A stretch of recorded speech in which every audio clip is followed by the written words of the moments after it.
into a spot that is now lovingly called the cockpit, and you'll understand why in a moment. I put Marcia in the run above him, and true to form, Marcia catches 3 fish within 45 minutes and says, "I'm going to go read my book." And she retired to the shore. I went over and stood with Jerry.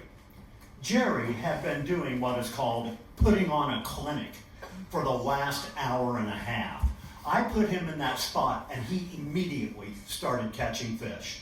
So when I went over and stood with him, we talked about all kinds of different things while I was just netting fish after fish that man was catching. It was absolutely unbelievable. But after a while of this, 2 hours of it, I said, "Jerry, I think I ought to go check on Marcia, don't you think?" So I went over. Marcia was doing fine, but she said, "Tony, don't you think it's about time for lunch?" "Marcia, I think you're correct." "Well, why don't you go tell Jerry and I'll get things straightened up here." So I went over and stood beside Jerry, and he was casting away, and I waited for the opportune moment, and I said, "Jerry, why don't you take about 2-3 more casts, and then we'll break for lunch and come back down and fish after we eat, okay?"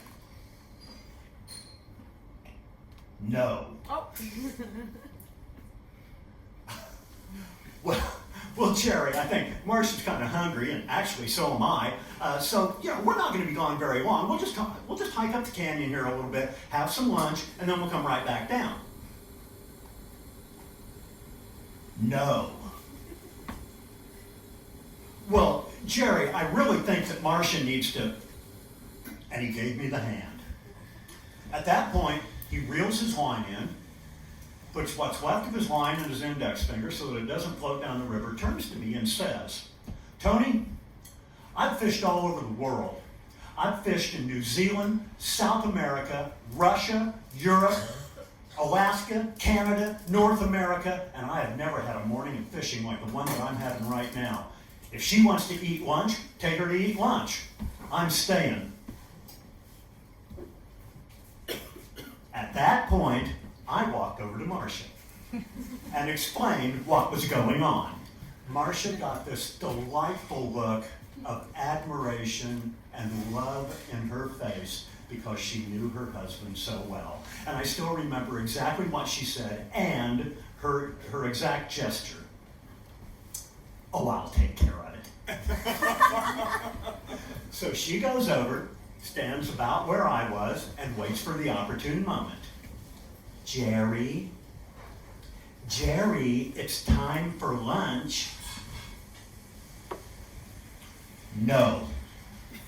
"Now, Jerry, you know that you were supposed to eat regularly over the course of the day. It has been over 4 hours since you have eaten. Now it is time to take a break and eat some lunch." Jerry reels his line in, hooks what's left of his fly line into his index finger so it doesn't float down the river, turns to his wife and says, "Marcia, we fished all over the world. We fished in New Zealand, we fished in South America, we fished in Russia, we fished in Europe, Alaska, Canada, and North America, and I have never had a morning of fishing like the one that I'm having right now. If you want to eat lunch, go eat lunch, but bring me back a sandwich. I'm not leaving." And at that point, I intervened and said, "I'll go up and get lunch, and we'll have shore lunch now, okay?" They were very happy with that.